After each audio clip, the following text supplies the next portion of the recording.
leaders of world and traditional religions. Thank you.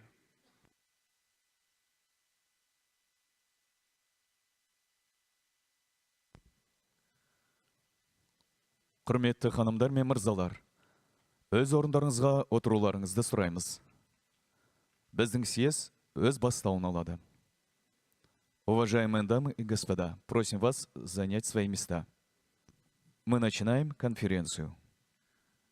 Dear distinguished guests and participants of the Congress, we are going to start the 7th Congress of Leaders of World and Traditional Religions.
Laudetur, Jesus Christus, praised be Jesus Christ.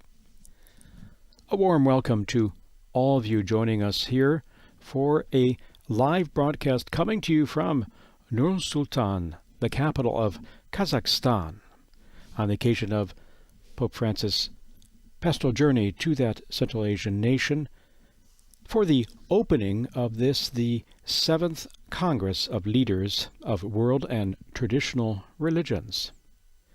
Right now you're seeing images from the main conference hall of the Palace of Independence, where religious leaders from around the world are gathered for this special meeting to meet together, to dialogue,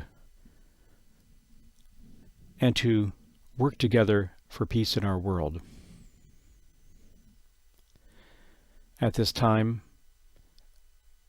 Pope Francis has just arrived. As you can see in the video here, our television viewers, our video viewers can see this.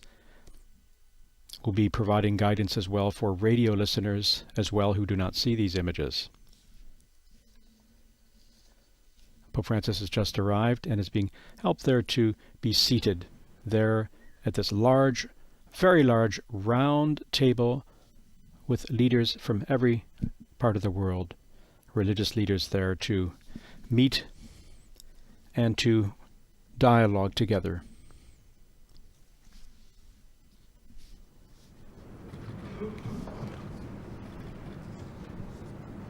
The theme of this 7th Congress of Leaders of World and Traditional Religions is looking at the post-pandemic world.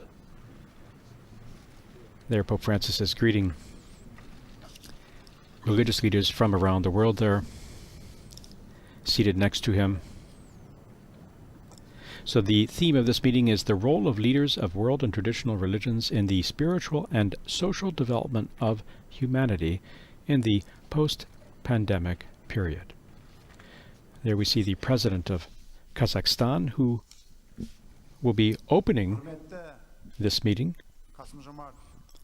preceded first by the head of the Secretariat of the Congress of Leaders, who will be giving this introductory welcome and guide to what this first morning session of the two-day Congress will be addressing and how it will be carried out. Халықтар мен діндер арасындағы келісімді арттыру және әлемдегі қақтығыстар мен шиеленістерді тоқтату үшін жалпы үнсіз дұға. Speaking right now is the chairman of the Senate of the Parliament of the Republic of Kazakhstan there, Maulon Ashimbayev, who just introduced the theme of this World Congress. And right now, after that very brief introduction of the moderator, the religious leaders have moments of silence right now in prayer before beginning the various addresses. Қазіргі таңда әлемдік және дәстүрлі діндер лидерлерінің съезі өркениет аралық диалогтың бірегей және айтулы алаңына айналды. Бұл форум Қазақстанның әлемдегі түрлі дін өкілдерінің ынтымақтастығын нығайтуға, келісім мен бейбітшілікті дәріптеуге қосқан нақты үлесі. And Mr.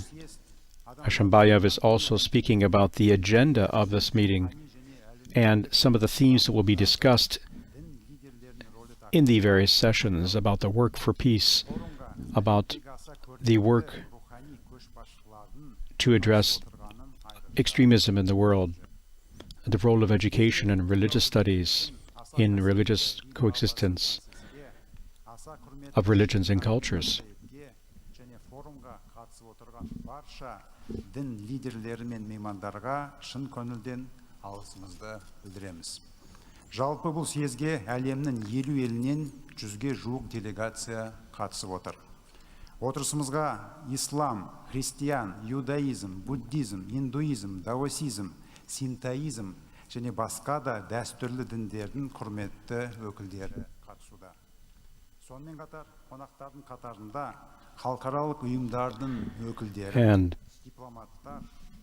Mr. Ashimbayev is pointing out the very wide variety of religions represented here at this meeting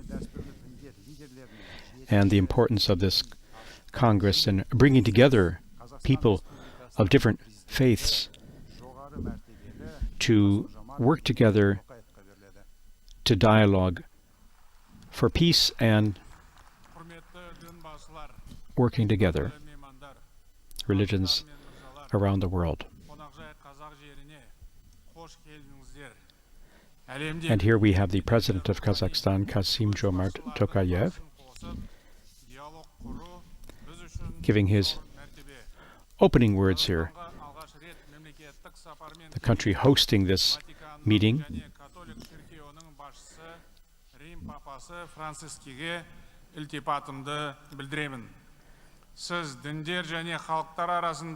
And the President is recalling Pope Francis' words yesterday when he arrived in Kazakhstan of how Kazakhstan has played also a key role in bringing together religions and promoting peace in our world.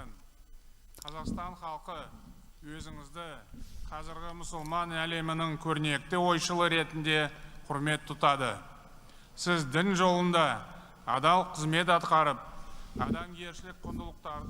And here we are for this 7th edition of the Congress of Leaders of World and Traditional Religions. And it's an honor that Pope Francis has accepted my invitation to come here for this gathering, as well as all the religious leaders here present. который выразил поддержку усилиям нашей страны в развитии межконфессионального диалога. Ортамызда Израильдің бас ашкенази раввині Давид Лау. And the President is recalling the contribution of the Christian leaders, also recalling the Patriarch Kirill of Moscow and his contribution to these meetings. And the variety of the other cultures represented and Christian leaders who've contributed to this meeting, this Congress which takes place every 3 years in Kazakhstan. белсіздік белең алған қазіргі заманда бүгінгі бас қосудың айрықша мәні бар. Біріккен ұлттар ұйымының And it began first in 2003, almost 20 years now, that brings together leaders, religious leaders from all over the globe to find common points of reference to dialogue, a type of permanent international council of religious leaders.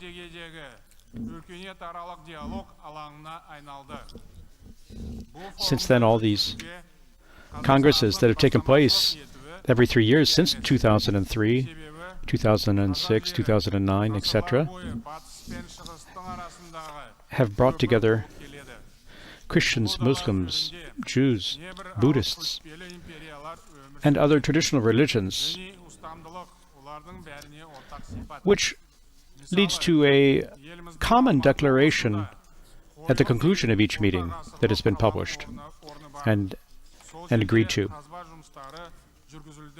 addressed to all people of the world, all leaders of the world.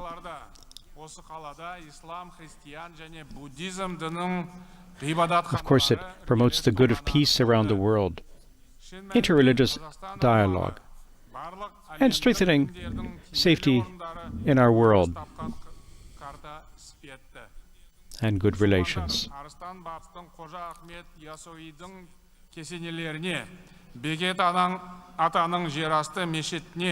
және басқа да қасиетті жерлерге барып зиярат етеді. Peace, harmony, and tolerance, and peaceful coexistence and harmony are goals of these meetings and what is promoted during them and from them. Этот уникальный исторический и архитектурный памятник – один из самых высоких деревянных храмов в мире. В Северо-Казахстанской области расположен католический духовный центр. Здесь в годы сталинских репрессий. And he's also speaking about some of the Christian contribution to the richness of Kazakhstan, especially the Orthodox Church, and some of the more well-known places of prayer in Almaty, in the country, the south of the country.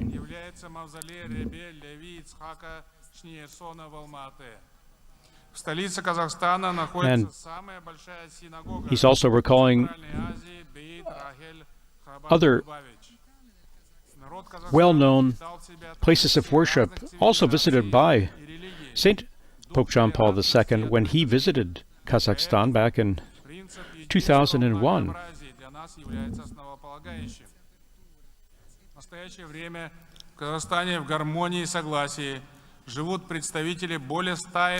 And he's recalling how the principles of unity and respect for religious diversity are held very dearly and were themes that were brought up as well during that visit as well by Pope John Paul II in 2001,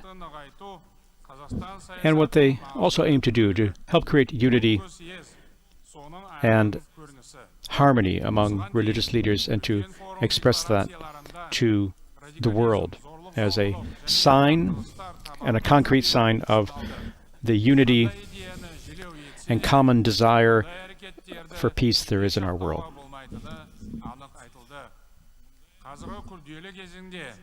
Дін басылардың бір үстел басында жиналуы айрықша маңызды. Олар кез келген мәселе бойынша ортақ пайымға келіп, For those of you who are just joining us, you're tuned in to a live broadcast here from Kazakhstan, the capital, Nur-Sultan, the opening of the 7th Congress of Leaders of World and Traditional Religions.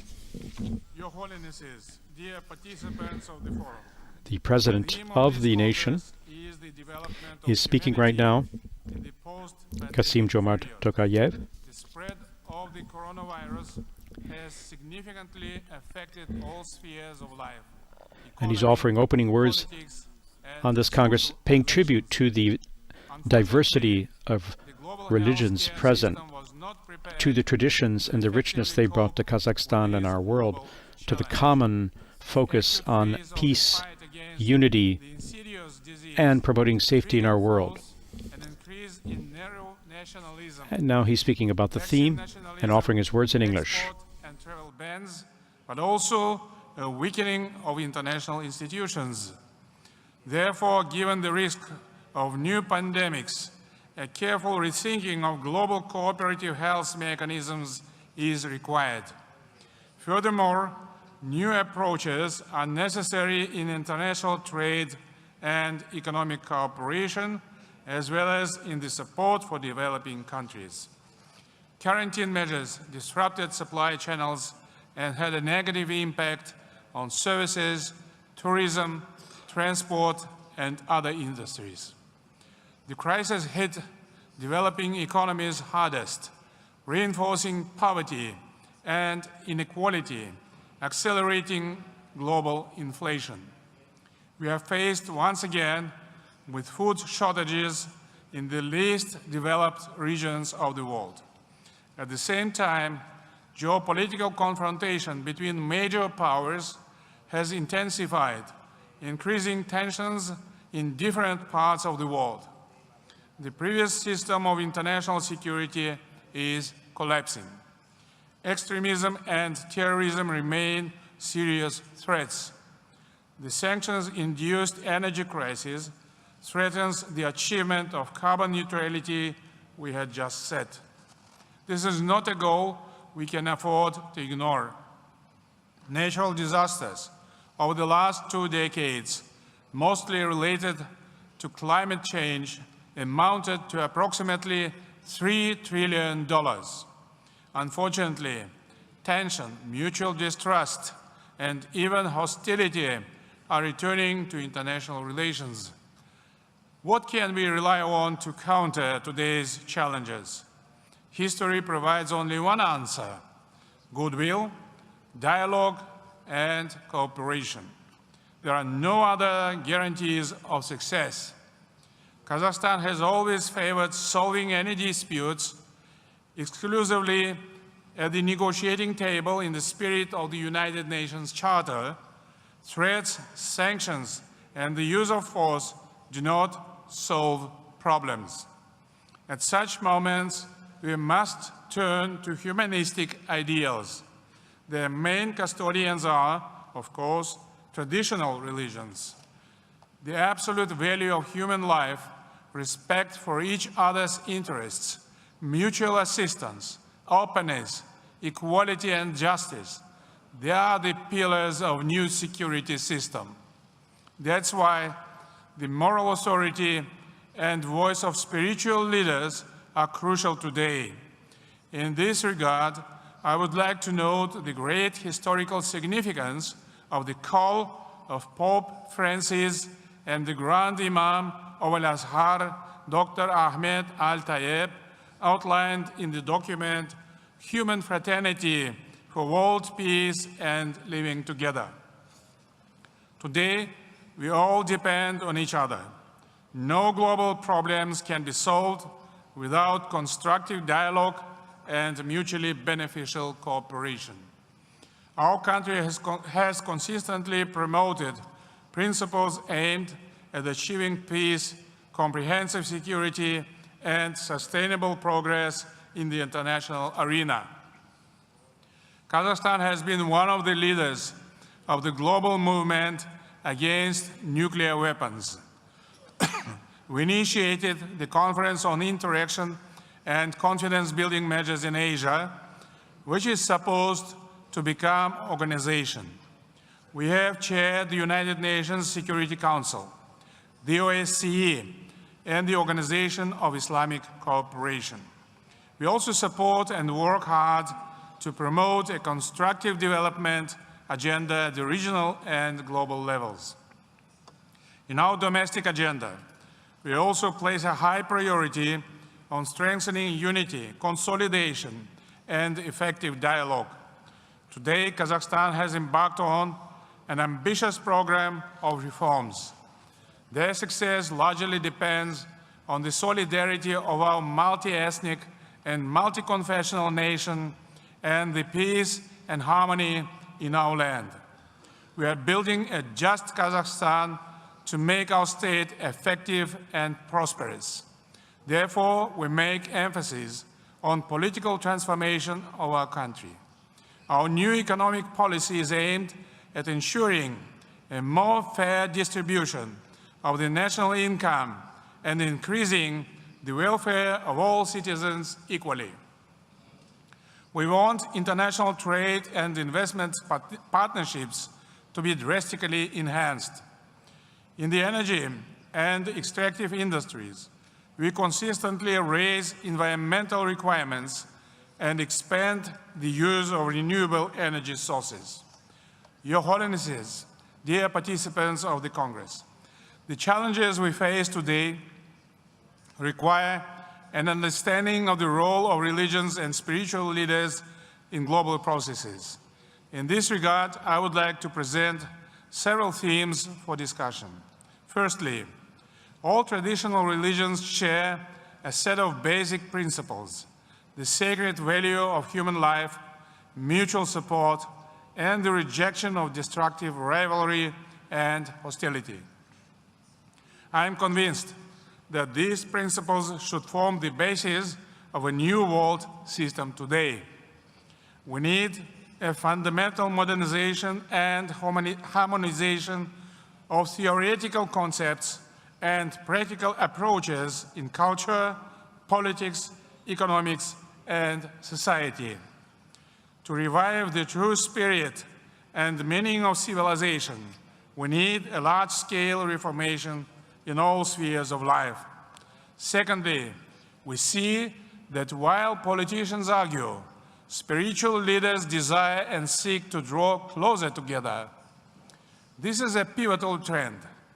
It is the efforts and dialogue of spiritual leaders that can eventually show humanity a way out of the current confrontation. The experience of this large-scale dialogue strengthens spiritual leaders to actively pursue various peacemaking initiatives. This is essential to ending military conflicts and the suffering of people in conflict zones around the world. Spiritual leaders are the guardians of the conscience of humanity. Therefore, who better than you to show the way to mutual trust, goodness, and peace? Now more than ever, humanity is in need of solidarity. To build a new system of international security, we all need a new global movement for peace. I believe the role of spiritual leaders in this matter is paramount. Thirdly, given that we now live in a digital world, it is important to systematically promote the ideals of humanism and enduring spiritual values. We see how new technologies are radically changing all spheres of human life before our eyes. The pandemic has only accelerated and deepened this process. Digital communications, the internet, and social networks play a huge positive role erasing borders between people in all countries of the earth. But at the same time, we observe how societies are being fragmented and polarized under the influence of digital technology. For many, the virtual world already replaces the real one. Therefore, in the new digital reality, it is necessary to raise the question of cultivating spiritual values and moral guidelines in a new way. The cult of knowledge and education without the right system of education of the younger generations will not lead humanity to universal progress and prosperity. Religion has always fulfilled the basic function of education. The Quran, the Bible, the Torah, and other scriptures are imbued with ideas of humanism, compassion, and mercy. They reject aggression and radicalism, condemn violence, and preach tolerance and moderation. The high mission of religious leaders in the modern era is to bring these fundamental truths to the people.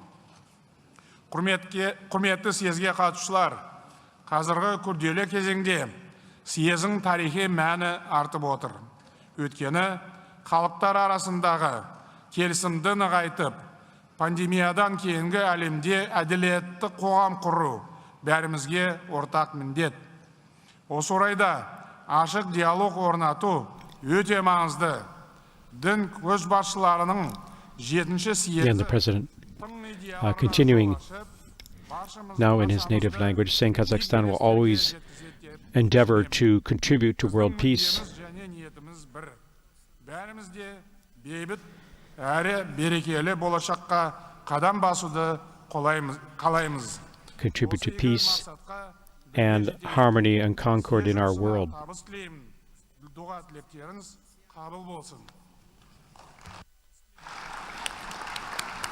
And we must base all of this on mutual trust and cooperation to move forward together for peace in our world. And now the moderator, Mr. Ashimbayev, after the President's introductory words there, is going to pass the word on to the religious leaders, and Pope Francis is there present, seated at the very, very large round table with religious leaders from around the globe, seated there next to the President. Почетному гостю и участнику съезда, выдающемуся мировому духовному лидеру, главе государства Ватикан и католической церкви, его святейшеству Папе Римскому Франциску. And the moderator has now just introduced Pope Francis and saying it's an honor to have him present here personally at this meeting. And now Pope Francis will give his own address, the first time a Pope has participated personally in this meeting, although delegations of the Holy See and have always been present strongly at these meetings every 3 years. And now Pope Francis will be speaking to the participants.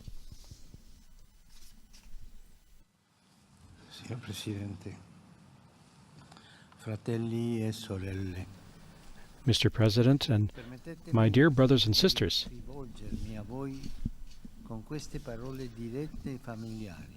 let me address you in this direct and familiar way, brothers and sisters, for that is how I would like to greet you all, religious leaders and authorities, members of the diplomatic corps, and of international organizations, representatives of academic and cultural institutions, of civil society, and various non-governmental organizations.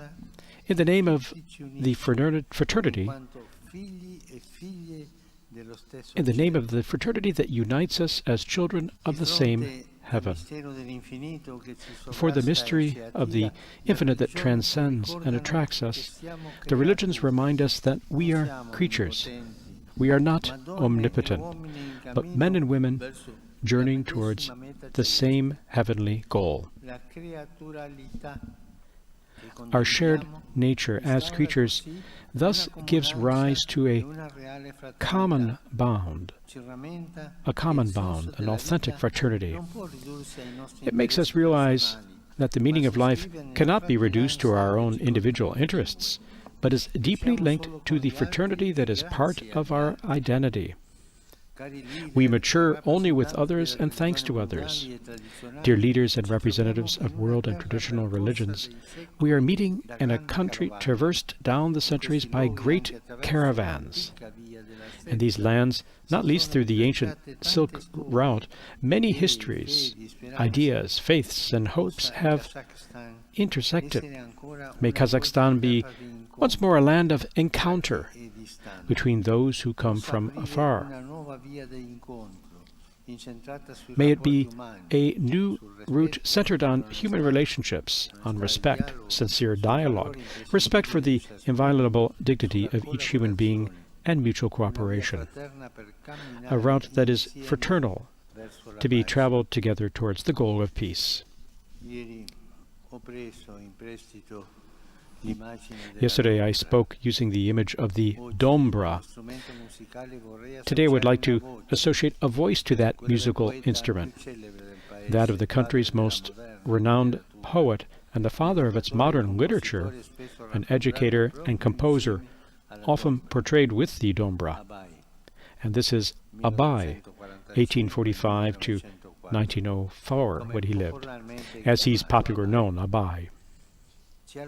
He's left us writings that are steeped in religious devotion and reflect the noble soul of this people, its sage discernment, its yearning for peace found through humble questioning, and its pursuit of a genuinely humane wisdom, never closed-minded, but open to being inspired by a variety of experiences.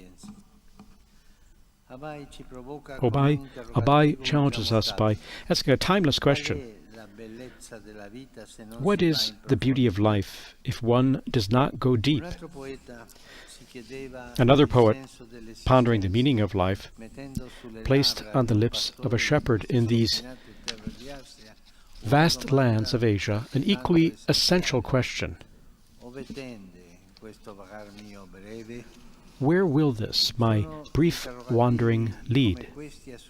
Questions like these point to humanity's need for religion.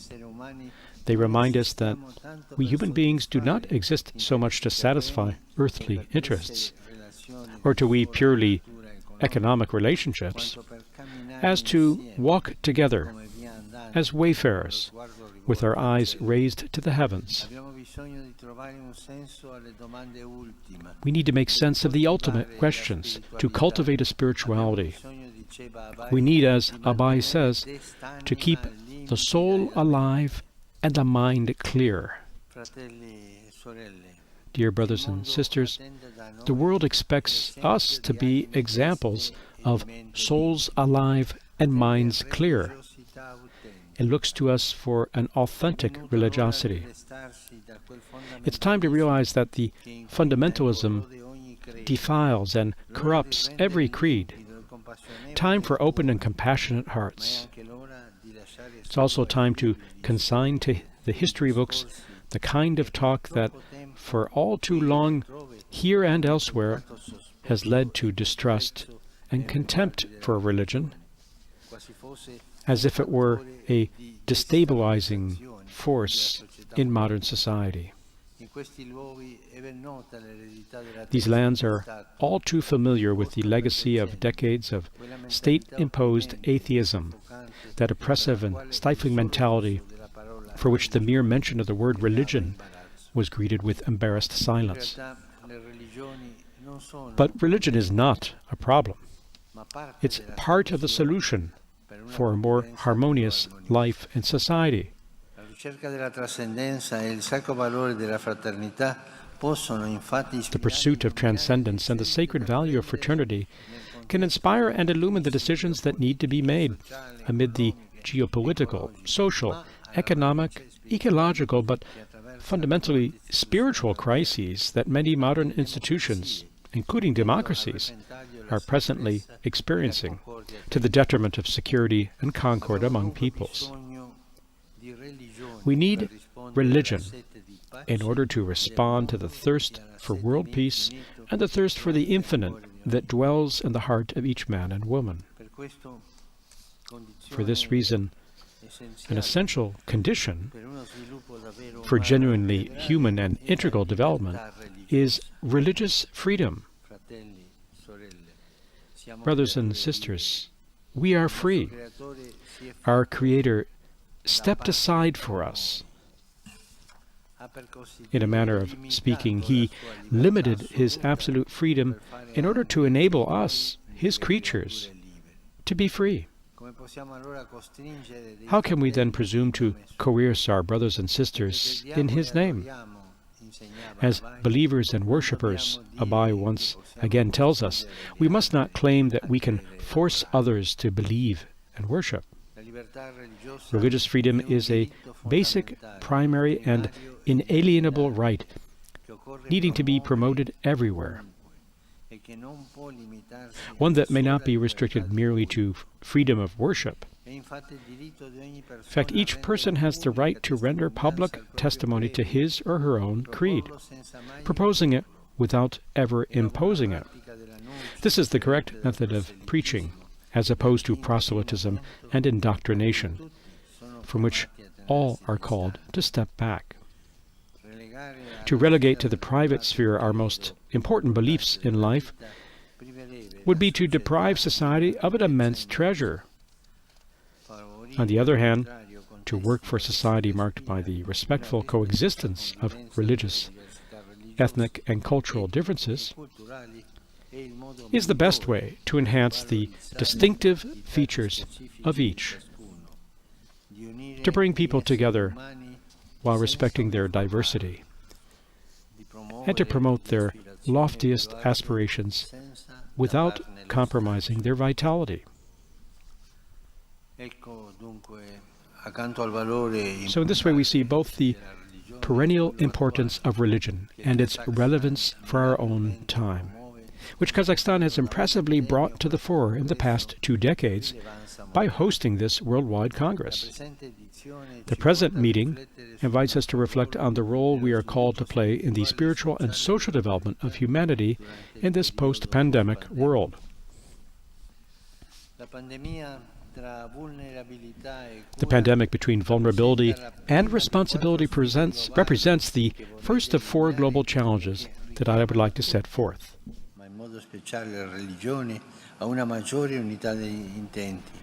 Those challenges call all of us, and in a special way the religions, to greater unity of purpose. COVID-19 put us all in the same boat and made us realize, as Abai said, that we are not demiurges, but mortals. All of us felt vulnerable, all of us in need of help. None of us completely independent, none completely self-sufficient. Presently, however, we're challenged not to squander the powerful sense of solidarity that we experienced by pressing on as if nothing happened, without acknowledging that we must confront together urgent needs that concern us all. The religions must not be indifferent to this. They're called to be present on the front lines as promoters of unity amid the grave challenges that risk dividing our human family even further. Specifically, it's up to us who believe in the divine to help our brothers and sisters at the present time not to forget our vulnerability,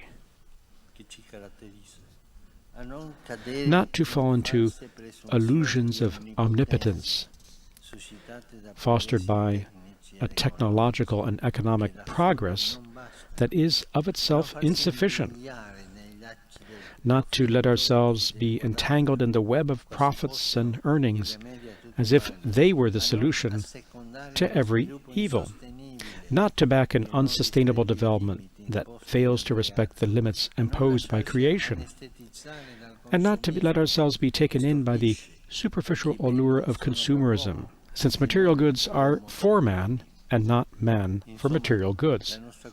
In a word, the sense of shared vulnerability that emerged during the pandemic should motivate us to move forward, but not as we did before, but now with greater humility and foresight. In addition to reminding us of our vulnerability and our responsibility, believers in a post-pandemic world are called to care for humanity in all its aspects by becoming artisans of communion. I'm going to repeat those words, artisans of communion, witnesses of a cooperation that transcends the confines of our community, ethnic, national, and religious affiliations. But how do we embark upon so demanding a mission? Where do we begin? We begin by listening to the poor, by giving a voice to the voiceless, by bearing witness to a global solidarity concerned above all for them, the poor and the needy, who suffered most from the pandemic, which so forcefully brought out the injustice of global inequalities and imbalances. How many people, even today, lack ready access to vaccines? Let's be on their side, not on the side of those who have more and give less. Let's become prophetic and courageous voices of conscience. Let's show ourselves neighbors to all, but especially to those most neglected in our time, the disinherited, the poor, and the helpless, and those who suffer in silence and general disregard.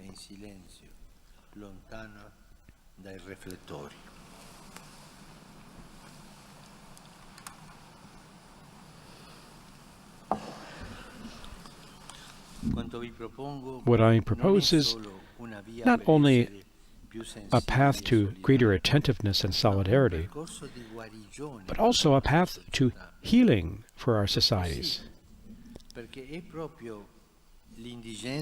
Because poverty is precisely what enables the spread of epidemics and other great evils that flourish on the terrain of poverty and inequality. Poverty continues to be the major factor of risk in our day. Poverty. And with great sagacity, Abai asked, can those who are hungry keep a clear mind and show diligence in learning? Poverty and quarrels breed violence and greed. As long as inequality and injustice continue to proliferate, there will be no end to the viruses even worse than COVID, the viruses of hatred, violence, and terrorism. And this brings us to the second global challenge, one that has a special claim on believers, the challenge of peace. In recent decades, dialogue among religious leaders has dealt primarily with this question. Yet we look around us and see our time still plagued by the scourge of war, by a climate of hostility and confrontation, by an inability to step back and hold out a hand to the other. Brothers and sisters, a leap forward is required, and it needs to come from us. If the Creator, to whom we have devoted our lives, is the author of human life, how can we, who call ourselves believers, consent to the destruction of that life? And how can we imagine that the men and women of our time, many of whom live as if God did not exist, can be inspired to engage in respectful and responsible dialogue if the great religions, which are the soul of so many cultures and traditions, are not themselves actively committed to peace?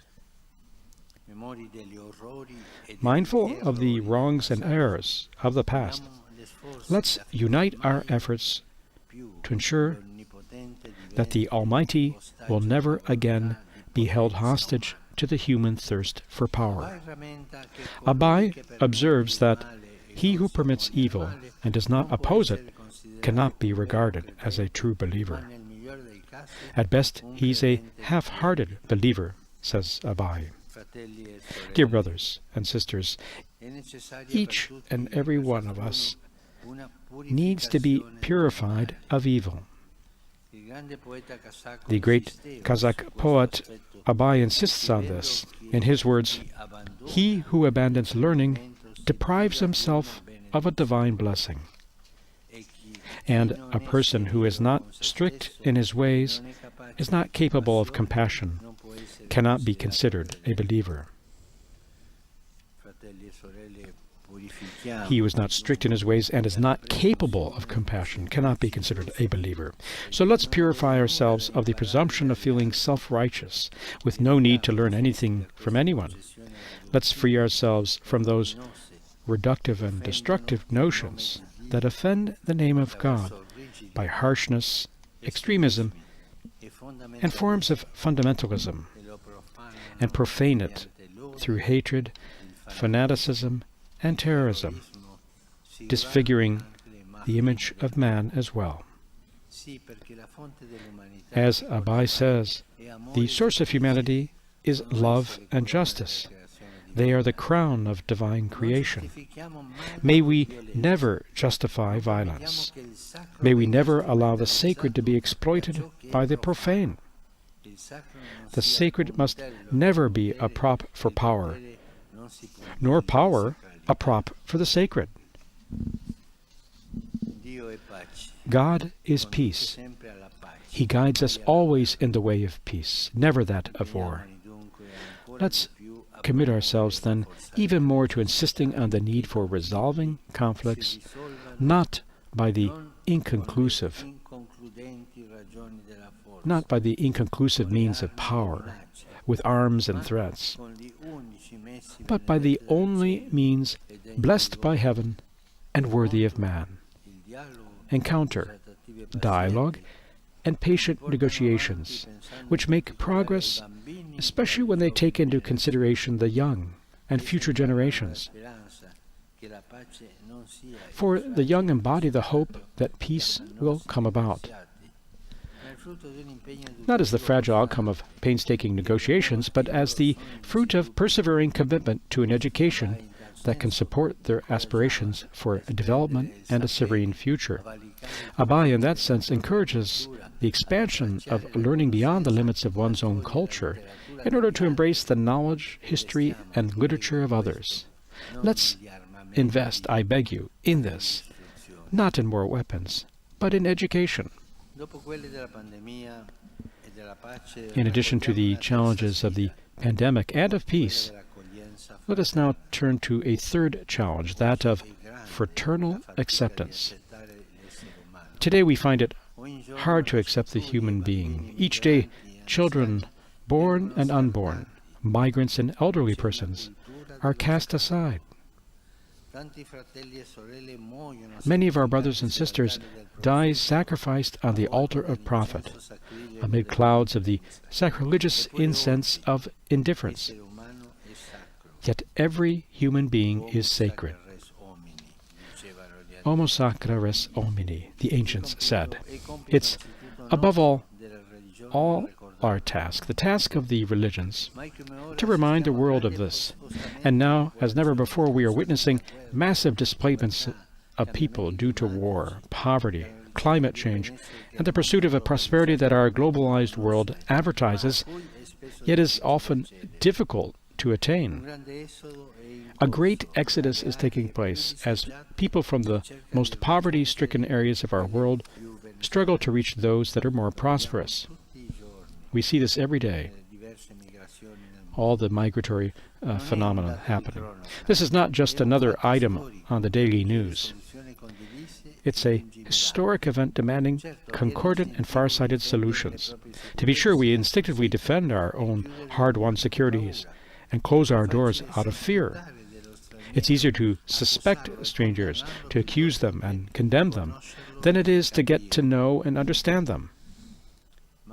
Yet it's our duty to be mindful that the Creator, who watches over each of His creatures, exhorts us to regard others as He does, and in them to see the face of a brother or a sister.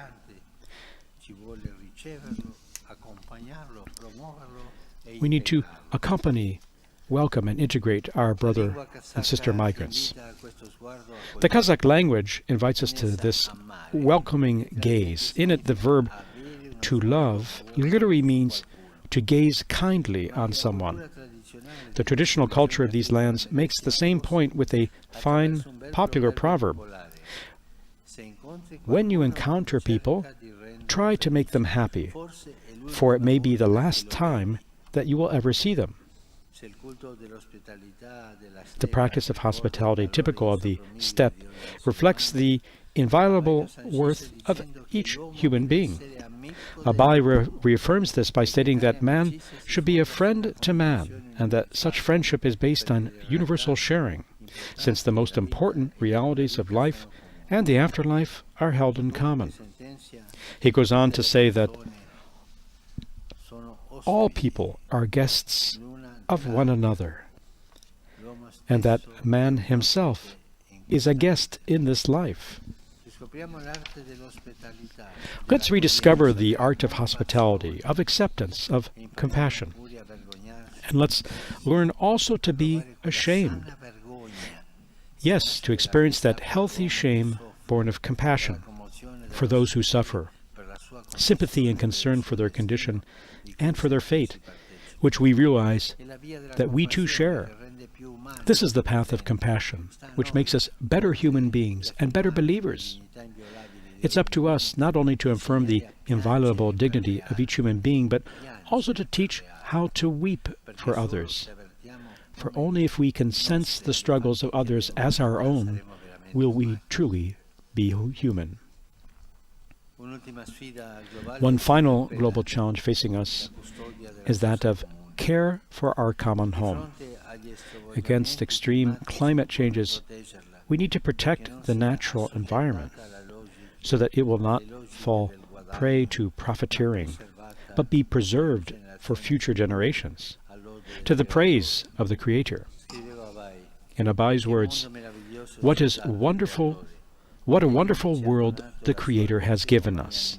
He magnanimously and generously gave us His light when Mother Earth fed us from her breast. Our Father in heaven thoughtfully inclined over us. With loving care, the Most High provided a common home for all life. And how can we who claim to be His allow it to be polluted, mistreated, and devastated? Let's also join our efforts in meeting this challenge. It's not the least in importance. Indeed, it's connected to the first challenge, that of the pandemic. Viruses like COVID-19, that, albeit microscopic, have the power to shatter our grand dreams of progress and are often linked to a breakdown in the balance. That is, in great part due to ourselves, with the natural environment. We think, for example, of deforestation, illegal commerce in living animals, and intensive breeding. The mindset of exploitation is, in fact, destroying the home in which we live. And not only that, it's leading to an eclipse of the respectful and religious vision of the world willed by the Creator. It's essential then to encourage and promote the protection of life in every one of its forms. Dear brothers and sisters, let's go forward together so that the journey of the religions may be increasingly marked by friendship. Abai said that a false friend is like a shadow. When the sun shines on you, you can't get rid of him. But when clouds gather over you, he is nowhere to be seen. And may this never happen with us. May the Almighty set us free from the shadows of suspicion and insincerity, and enable us to cultivate open and fraternal friendships through frequent dialogue and luminous sincerity of purpose. And I would like to thank so much what Kazakhstan has done in this area in trying to unite and to promote dialogue and to promote friendship. And this is an example that Kazakhstan gives to all of us. And so we follow this, and we are grateful to Kazakhstan for these efforts. So may we never aim at artificial and conciliatory forms of syncretism, but firmly maintain our own identities, open to the courage of otherness and to fraternal encounter. Only in this way, in these dark times in which we live, will we be able to radiate the light of our Creator. Thank you. Thank you all.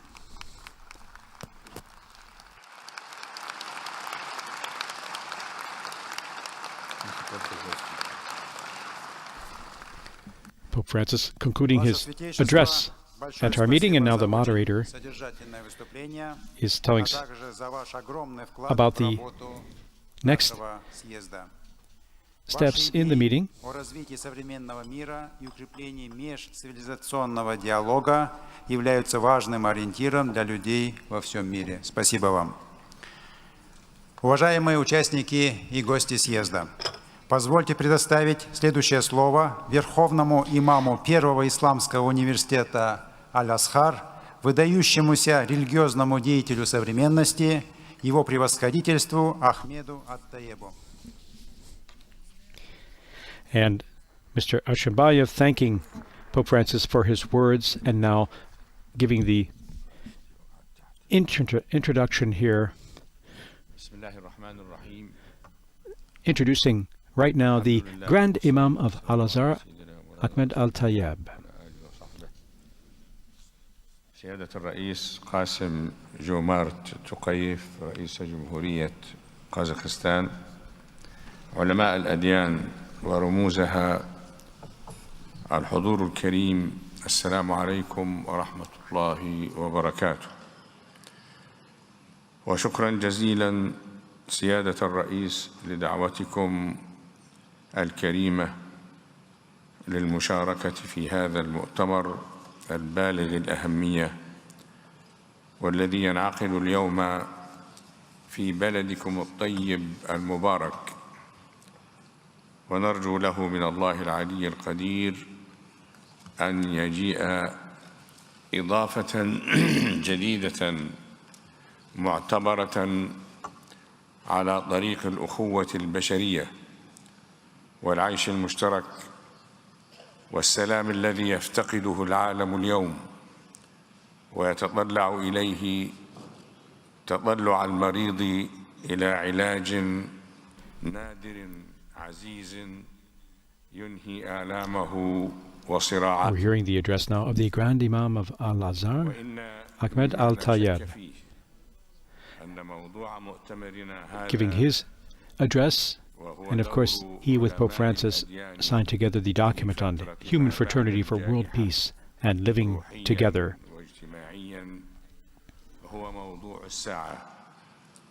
وحديث الشعوب وما تتطلع إليه في مشارق الأرض ومغاربها، بحسبانه طوق النجاة المنقذ من غرق محقق ومن هلاك مؤكد،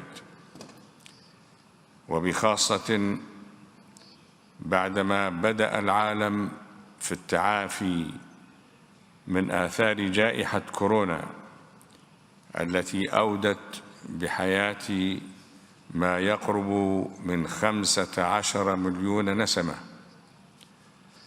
والتي ما كاد يفيق العالم من كوابيسها حتى دهمته جوائح وكوارث أخرى طبيعية وسياسية بل واقتصادية صنعها الإنسان بيده وبدافع من أنانيته المفرطة وأطماعه الواسعة وضميره الميت. وليت الآثار المدمرة لهذه الكوارث حاقت بالمفسدين وحدهم جزاء ما قدمت أيديهم، إذن لهان الأمر وسهل، لكنها حاقت بكوكبنا الأرضي بكل ما عليه من إنسان وحيوان ونبات.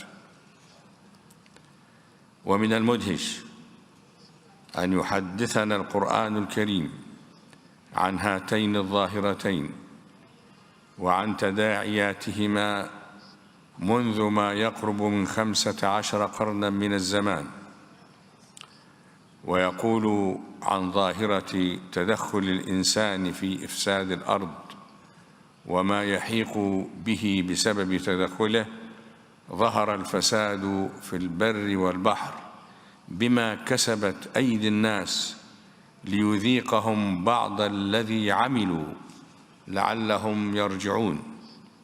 ويقول عن الظاهرة الثانية: واتقوا فتنة لا تصيبن الذين ظلموا منكم خاصة واعلموا أن الله شديد العقاب. وما أظنني في حاجة لتذكيركم أيها السادة الفضلاء بما تعانيه البشرية اليوم من رعب وخوف بسبب التغير الفجائي في ظواهر الطبيعة والمناخ، والمتمثل في ارتفاع درجة الحرارة وحرائق الغابات وارتفاع منسوب المياه في البحار والمحيطات وتهديد المدن بالغرق والسيول وجفاف بعض الأنهار ونفوق كثير من الكائنات الحية وأزمات الطاقة وغير ذلك مما نراه بأم أعيننا على وسائل التواصل صباح مساء. وكذلك ما حاق بنا في الآونة الأخيرة من ممارسات سياسية استعلائية استكبارية هزت أركان الاقتصاد الدولي وأصابت الدول الغنية والفقيرة على السواء بما لم يكن في حسبانها من أزمات ضاحنة طالت لقمة الخبز وجرعة الماء، فضلا عن ترويع الآمنين وقتلهم وتهجيرهم وإجلائهم عن ديارهم وأوطانهم. نعم، لست في حاجة إلى التذكير بشيء من كل ذلك، فهو واقع معيش لا يتمارى فيه إلا المترفون الغافلون المكذبون. ولكني أذكر بأن هذه الكوارث هي من صنع إنسان هذه الحضارة وبسبب مما اقترفته يداه عن عمد وغطرسة ولا مبالاة بالآخرين، وأن هذا الإنسان التائه الضائع ما كان ليقدم على اقتراف هذه الجرائم لولا اجتراؤه على مقدسات لم يحدث أن اجترأت عليها أمة من الأمم في مسيرتها الحضارية على امتداد التاريخ. ومن المؤلم أن يجيء الدين وما ينبثق عنه من قوانين وتعاليم أخلاقية ضابطة لمسيرة الحضارات، من المؤلم والمحبط أن يأتي الدين الإلهي في مقدمة المقدسات التي تنكرت لها حضارتنا المعاصرة وسخرت منها، ثم ما لبثت أن ألقت بها وراء ظهرها واستبدلت بها دينا آخر يقوم على الكفر والإلحاد.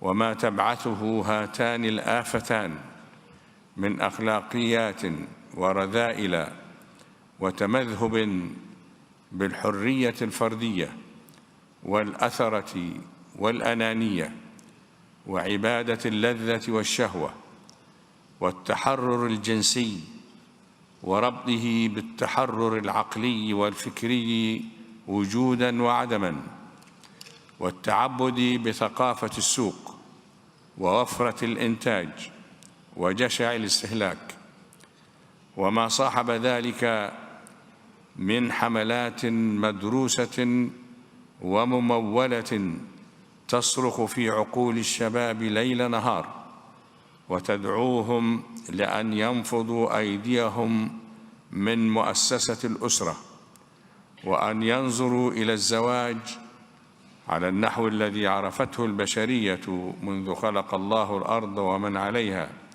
وإلى وقت الناس هذا، ينظر إليه على أنه خدعة كبرى لا تليق بثقافة الأجيال الجديدة، وعلى الشباب أن يتحرر منه ومن قيوده التي سجنته فيها الأديان والأعراف الإنسانية. وعلى المرأة ألا تخجل من أن تتزوج بامرأة مثلها أو يكون لها أكثر من زوج، وعلى الرجل مثل ذلك.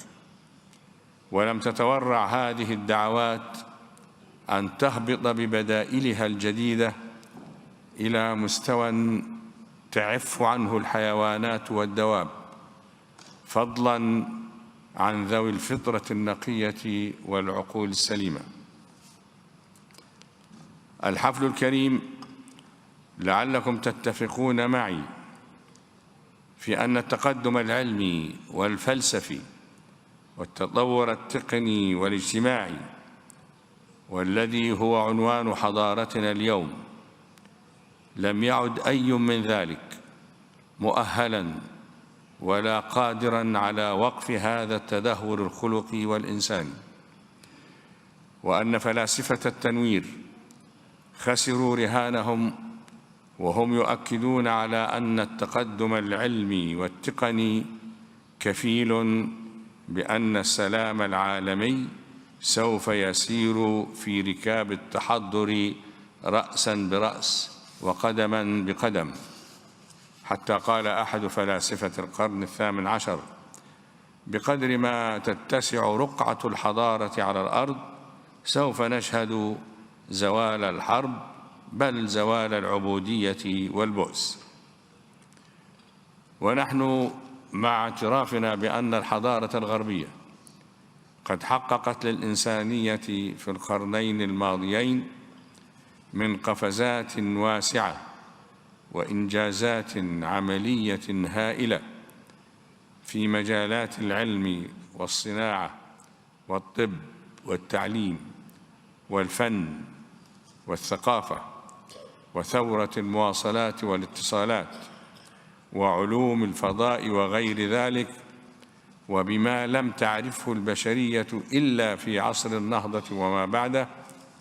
أقول مع اعترافنا بكل ذلك، إلا أن اضمحلال الجانب الروحي وغياب البعد الخلقي من مسيرة الإنسان المعاصر وسخريته من رسالات السماء عن عمد وسبق إصرار قد فرغ هذه الحضارة من أي قيمة حقيقية تذكر لها.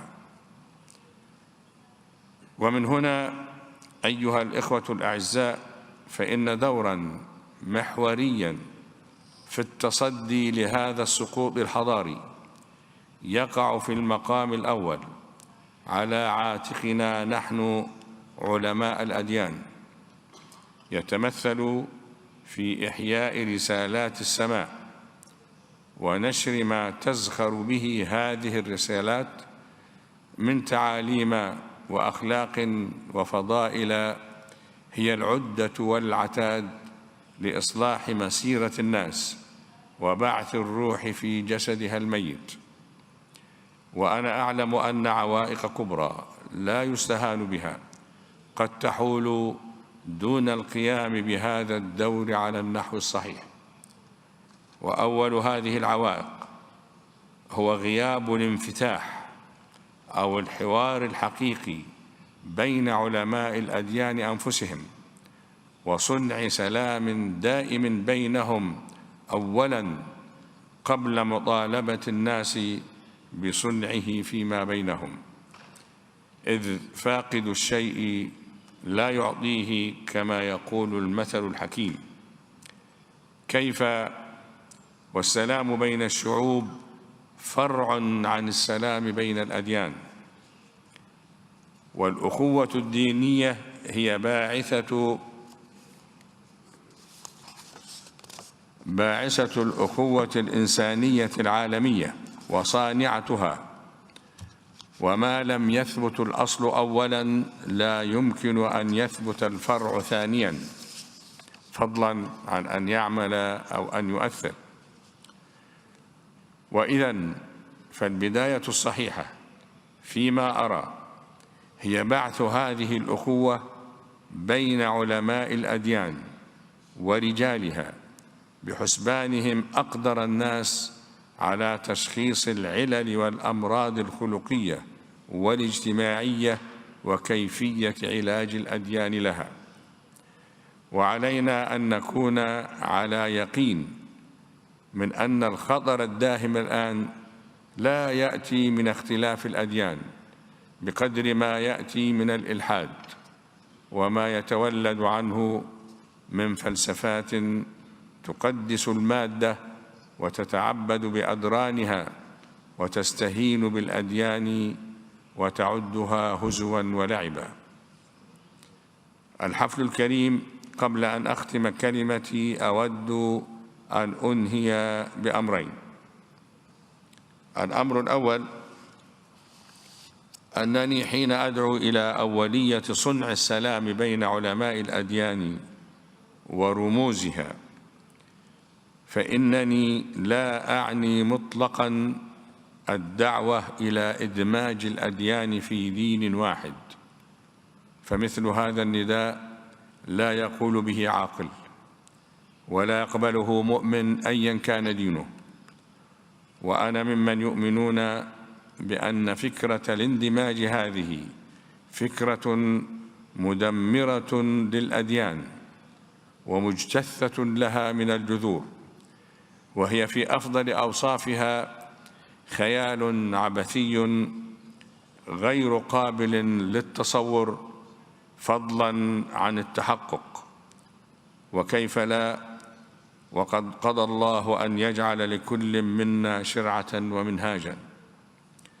وما أقصده هو الدعوة إلى العمل الجاد من أجل تعزيز القيم المشتركة بين الأديان، وفي مقدمتها قيمة التعارف الحضاري والاحترام المتبادل والعيش المشترك بين الناس.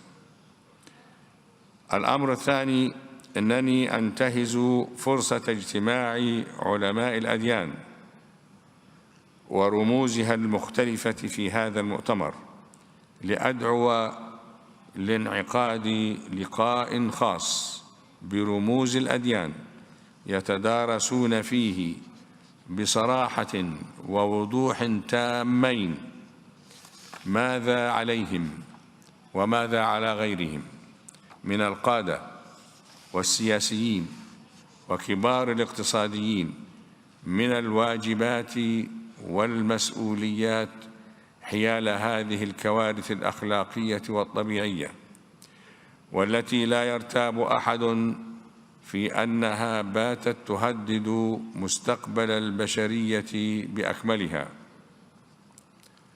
وما أظن أن لقاء كهذا يصعب على همم قادة الأديان المختلفة في الغرب والشرق أو يستحيل عليهم، ولنا في تجربة وثيقة الأخوة الإنسانية ما يشجعنا على ذلك.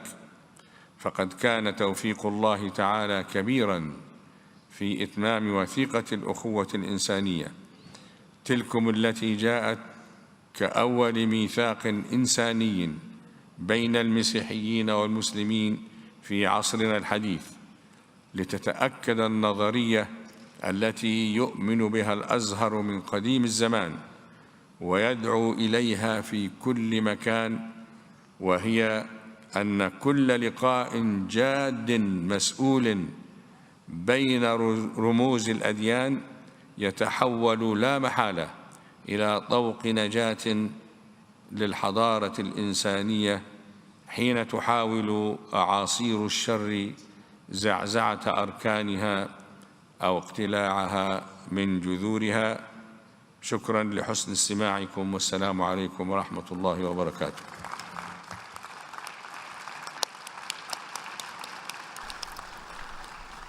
And that concludes the address given by the Grand Imam of Al-Azhar, Ahmed Al-Tayyib, which we left for those from the Arabic-speaking world to be able to hear.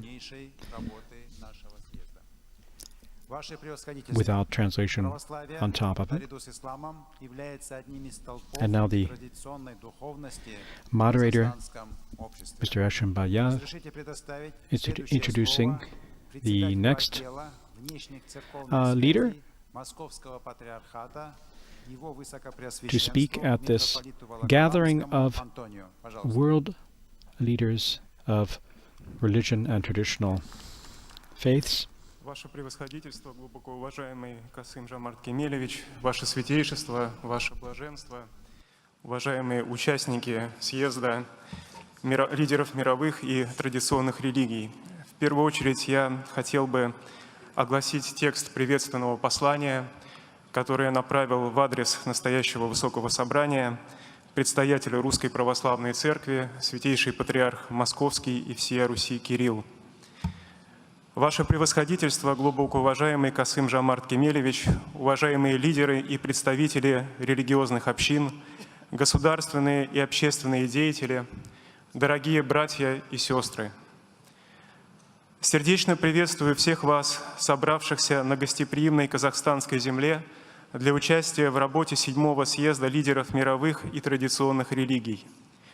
Нынешний форум посвящен роли религиозных лидеров в духовной и общественной жизни людей в постпандемийные времена.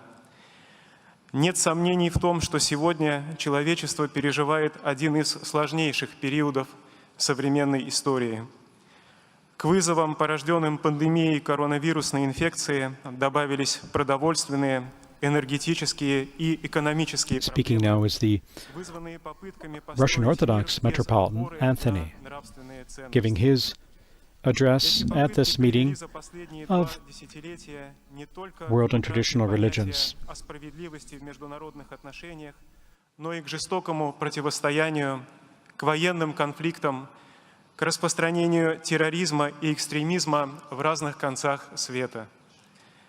Сегодня людям, как никогда прежде, сложно ориентироваться в потоке информации, сопротивляться идеологическим внушениям, сохранять трезвый ум и душевный мир.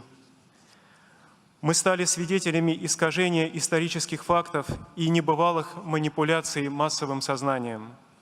Не потому ли в обществе остается все меньше любви, милосердия и сострадания? Все чаще мы слышим и читаем в публичном пространстве слова, исполненные ненависти по отношению к целым народам, культурам и религиям. Избранный некоторыми властителями мира сего путь диктатуры, соперничества и конфронтации ведет человечество к гибели. И в этих условиях именно вера способна отрезвить людей, вернуть их на путь диалога и сотрудничества, ибо в традиционных религиях остаются незыблемыми основополагающие нравственные принципы человеческого бытия. Пользуясь возможностью, я хотел бы выразить властям Казахстана особую признательность за то, что по их приглашению в столице республики вновь смогли собраться авторитетные религиозные лидеры со всего мира. Возможность ведения диалога в нынешних непростых обстоятельствах – это весьма ценный ресурс. Это важный шаг на пути к решению существующих проблем. Уверен, что миротворческий диалог религиозных лидеров вкупе с их влиянием на умы и сердца людей And the может и должен Orthodox Metropolitan Anthony is способствовать преодолению вызовов speaking about современности, the гармонизации importance международных отношений, religions, утверждению world religions, and traditional religions can play in promoting the most basic values held in common. And they include, of course, peace and the need for dialogue and living together in harmony in the face of the many challenges we face today in combating hatred and confrontation, and instead showing mercy and compassion. Сегодня Республика Казахстан уже в 7-й раз пригласила всех нас собраться в своей гостеприимной столице, чтобы мы могли поговорить о важных для всего человечества вопросах, поделиться мнениями и, что особенно важно, пообщаться друг с другом глаза в глаза. Постигшая весь земной шар пандемия коронавирусной инфекции показала нашу коллективную уязвимость перед лицом испытаний и заставила по-новому взглянуть на формат взаимоотношений между людьми. Мы стали чаще общаться заочно, а возможность личного общения стала своего рода привилегией. Пандемия – это вызов всему человечеству, и она показала значимость религии для обществ. Религиозные деятели всегда объединяли верующих людей в общины и в более крупные религиозные организации. И задача межрелигиозного форума состоит как раз в том, чтобы мы преодолели разделение и смогли осуществлять совместные действия поверх барьеров, разделяющих наши традиционные религии. Это не касается нашего вероучения или догматики. Речь идет именно о нашей роли в жизни общества. Политические, экономические и общественные противостояния все больше и больше захватывают практически весь мир. Мы призваны к тому, чтобы строить такой мир, где не будет людей первого и второго сорта, где не будет гегемонов и сателлитов, но будет мир, построенный на высших нравственных ценностях, дарованных нам Всевышним. Хотелось бы от лица Русской Православной Церкви выразить благодарность организаторам этого мероприятия, которые, несмотря на объективные трудности, нашли возможность собрать всех нас здесь в эти дни и предоставить возможность подлинно братского общения друг с другом. And we're hearing about the importance of how События последнего времени показали world and traditional religions can help unite humanity and overcome our divisions, and the importance of working together in this process despite the huge challenges, as we've seen, even those presented by the pandemic that we are coming out of. Стала сильна, как никогда прежде. Стала очень явной угроза массового голода, угроза глобального конфликта и даже угроза ядерной катастрофы. Сегодня ответственность за судьбы людей, за их нравственное состояние ложится на нас, на религиозных лидеров. Исторически сложилось так, что именно вера остается единственным барьером, отделяющим человечество от хаоса и от анархии. В самые трудные периоды человеческой And we need истории to work together against the huge problems facing our world, the increasing polarization and inability to listen to one another, the problem of world hunger, even the risk of nuclear confrontation. The world and traditional religions can play a key role in helping to overcome this and to unite together, to dialogue, to try and face these problems facing humanity. Это влечет за собой таким образом поклонение его желаниям, страстям и порокам. Культ эгоцентризма влечет за собой вымывание ценностей брака, семьи, почтение к старшим. Он влечет за собой возвышение человеческих пороков и девиаций над ценностями здорового человеческого общества, которые были вдохновлены Создателем и сохранялись тысячелетиями. И можно быть совершенно уверенным в том, что сегодняшние события на мировой арене, включающие угрозу голода и войны, это не что иное, как следствие потакания человеческому пороку.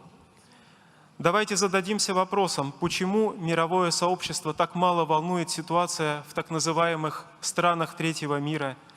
Почему те, кто формирует общественное мнение, молчат о гонениях на христиан в некоторых странах Африки и Азии, об угрозах голода в бедных странах?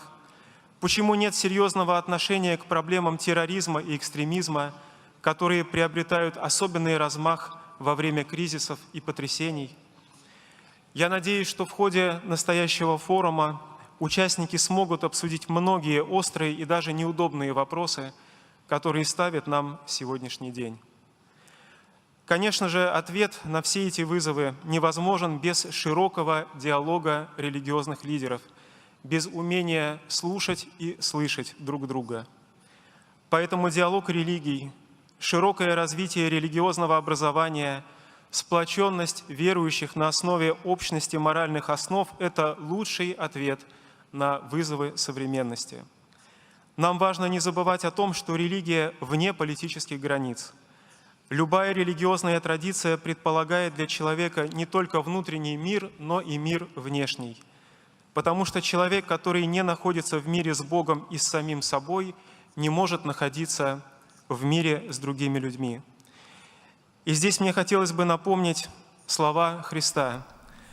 «Возлюби Господа Бога твоего всем сердцем твоим и всей душою твоей». The Russian Orthodox Metropolitan Anthony is underscoring how important dialogue and listening is and can offer and can be key instruments as the best way to face the difficulties in our world today. He's also president of the Department of Foreign Affairs of the Patriarchate of Moscow. Пожелать всем участникам съезда успешных и плодотворных трудов на благо мира. Благодарю за внимание.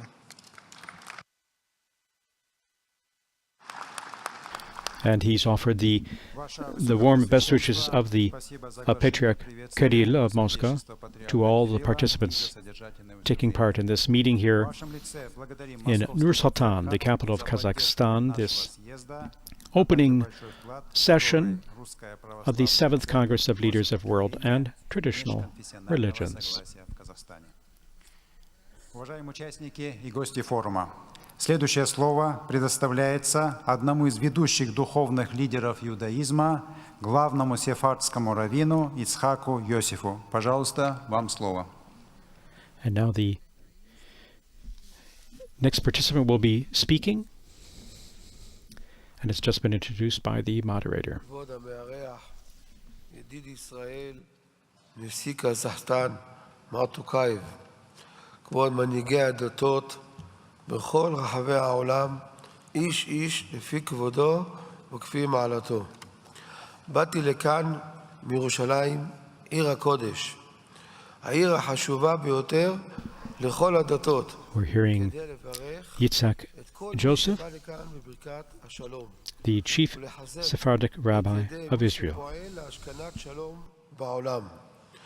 חכמינו אמרו, אין לך כלי מחזיק ברכה יותר מהשלום. השלום זה ברכה. השלום הוא אחד מיסודות של הדת היהודית. השלום הוא אחד מיסודות האנושות כולה. השלום הוא אחד משמותיו של אלוקים. לצווארי אני עונד שרשרת מזהב, אותה קיבלתי מידיו של אבי מורי, שנחשב לגדול הרבנים בדור האחרון, מרן הרב עובדיה יוסף, מנוחתו עדן. שרשרת זו צורת הלוחות הברית. לוחות אבן עליהם כתב בורא העולם בכבודו ובעצמו את 10 הדיברות שניתנו לעם ישראל במעמד הר סיני לפני 3,334 שנה. לוחות הברית מחייבות את כולנו לקיים מה שכתוב בלוחות. שני לוחות הברית. בלוח הימני נכתבו מצוות הנוגעות לקשר של האדם עם האלוקים. אנוכי השם אלוקיך, לא יהיה לך אלוקים אחרים על פניי, ועוד. על כל אדם לדעת שהוא נתון לשליטתו של גורם אחד בלבד, בורא העולם. אין עוד מלבדו. אין אדם ואין חפץ בעולם חזק יותר מהקדוש ברוך הוא. בלוח השמאלי שב10 הדיברות, לוחות הברית, שם יש מצוות הנוגעות לקשר שבין אדם לחברו. לא תרצח, לא תנאף, לא תגנוב, לא תענה ברעך את שקר, לא תחמוד. למרות שיש כאן שתי עניינים שונים. כאן בין אדם למקום, לקדוש ברוך הוא, לבורא, וכאן בין אדם לחברו. אבל שתי הלוחות האלו הגיעו מחוברים. לא הגיע לוח ועוד לוח, אלא שניהם מחוברים. כדי להבהיר לנו שאי אפשר להפריד בין הדברים. לא ייתכן שאדם יגיד, אני מאמין באלוקים, אני מאמין בקדוש ברוך הוא, אבל מותר לי לפגוע באדם אחר, אני שונא אותו, אני לא אוהב אותו, מותר לי לפגוע בו. וכן להפך.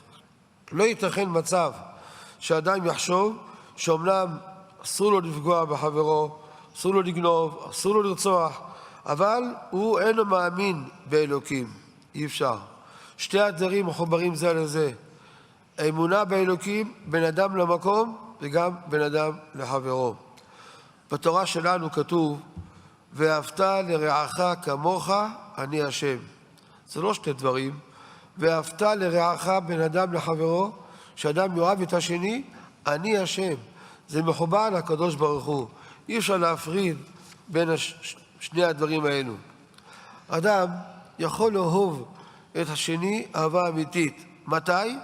רק אם הוא מאמין שיש אלוקים בעולם. וכולנו, כל העמים, כל המדינות כולם, בנים של הקדוש ברוך הוא. אנחנו נפגשים כאן, בקזחסטן, בפעם השלישית כבר, בקונגרס מנהיגי הדתות העולמי, שמארח כבוד נשיא קזחסטן. רואים כאן את הכבוד המיוחד שהממשלה של קזחסטן מעניקה לכל מנהיג דת. ביהדות מכבדים כל אדם. חביב אדם שנברא בצלם, כי בצלם אלוקים עשה את האדם. לא כתוב חביב פלוני או פלוני, האדם.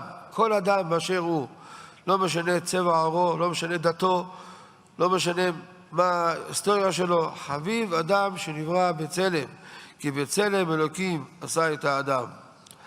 הכנס השנה עוסק מהפכות בעולם שקרו בעקבות מגפת הקורונה. אמנם בזכות הקורונה האמונה באלוקים התחזקה אצל רבים, אצל מיליונים. כולם הבינו, שום דבר לא תלוי בנו. אפילו לא חיידק קטן, שאף מומחה לא מצליח להבין אותו, שום דבר אנחנו נתונים בידו. הכל תלוי באלוקים. כולנו מתפללים שהקדוש ברוך הוא, הבורא יתברך, ימנע מאיתנו מגפות ומלחמות, ויהפוך את העולם לשפוי יותר, לטוב יותר.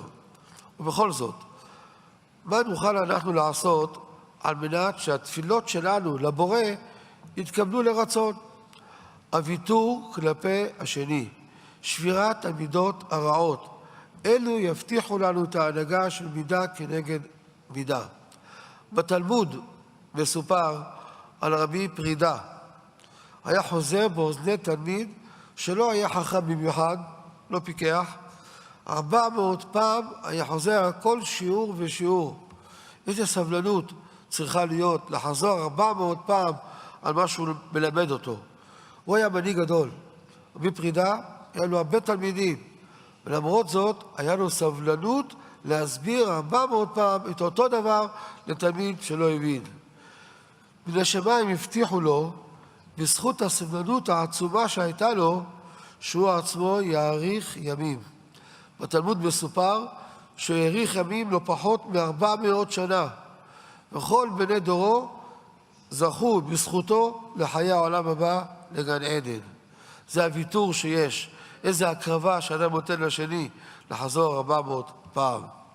כאשר הקדוש ברוך הוא, הבורא, רואה שבני אדם מעבירים עמידותיהם, בני אדם מוותרים אחד לשני, גם הוא יתברך מעביר עמידותיו ומבטל מעלינו כל גזרות קשות ורעות.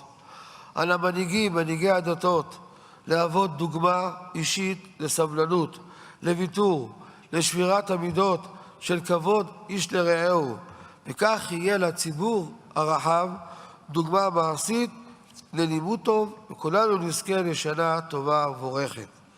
דוד המלך, מלך ישראל, אומר בתהילים, שאלו שלום ירושלים, ישליו אוהבייך, יהי שלום וחילך שלווה באמונותייך. אני רוצה לחתום כמנהגנו במילים המסיימות את תפילתנו 3 פעמים בכל יום, עושה שלום במרומיו, הוא יעשה שלום עלינו ועל כל ישראל, ואמרו אמן.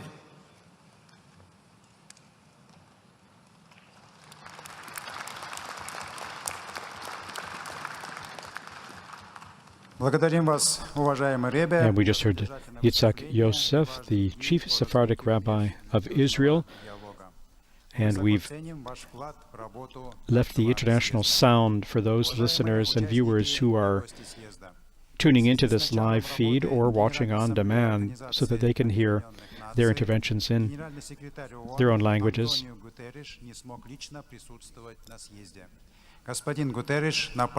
And we have the moderator, Mr. Ashimbayev, speaking about this meeting. Ladies and gentlemen, I'm pleased to greet the seventh And now we Congress have of World and Traditional the UN Religions. Secretary General's I commend the government of words. Kazakhstan for hosting this meeting, bringing together state actors and eminent religious leaders. We count on faith actors to use their moral voice and spiritual authority to promote mutual respect, compassion, and unity, to resolve differences peacefully, to recognize diversity as a richness, to stand in solidarity with one another and with generations to come. In these trying times, we need this spirit more than ever. Our world is engulfed by wars and conflict, humanitarian emergencies and environmental crises, hunger and poverty. Hate speech and discrimination based on religion or belief continue to spread. I ask faith leaders to promote non-violence among their communities and reject xenophobia, racism, and all forms of intolerance. We can meet the test of our time and build a better world for all by coming together as one human family, sharing burdens, solving problems, and seizing opportunities. I deeply appreciate your many contributions and the profound perspective you bring to advance the work and common values of the United Nations. I'm grateful for your activism, your wisdom, and your faith in our common humanity. Thank you.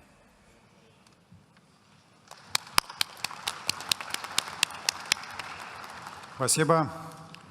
Уважаемые участники форума, в 2017 году была учреждена Астанинская международная We just heard the UN Secretary General Gutierrez offering his words at this forum by a video link, video message.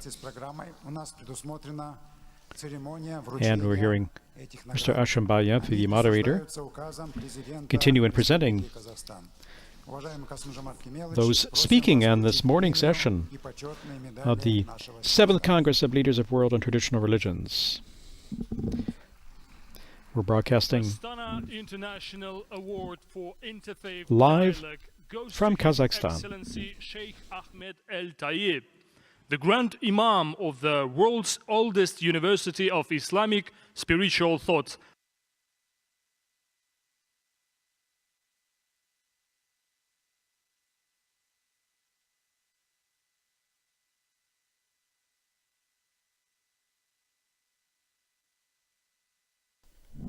And for those of you who are joining us live here, you're tuned into a live broadcast coming to you from Nur-Sultan, the capital of Kazakhstan, of the 7th Congress of Leaders of World and Traditional Religions. We've heard the morning session. We've heard the opening address there of the President of Kazakhstan, Kassym-Jomart Tokayev, welcoming leaders from around the world. Over 100 delegations and 50 countries represented at this gathering that takes place every 3 years there, and hosted all this time by Kazakhstan, by the nation there, and now almost in its 20th year. And so this is the 7th meeting with Pope Francis taking part personally. In the previous meetings, the Holy See, the Vatican, has sent high-level delegations to participate in this meeting that looks at how world religions can promote peace, how we can work together for a better world, for a world marked by peace and fraternity. Pope Francis gave his address, and by the way, that address will be, of course, available on VaticanNews.va and Vatican.va. It's a very detailed speech that you will find there, along with all updates on this papal journey to Kazakhstan. That brings us to a close to this broadcast. We thank you all for joining us, and We look forward to having you again for the next event coming up in just a few hours, the Mass with the community there, Catholic community in Kazakhstan, in the capital. My thanks to my technicians and colleagues for making this possible, and to all of you, of course, for joining us here. Laudetur Jesus Christus, praised be Jesus Christ.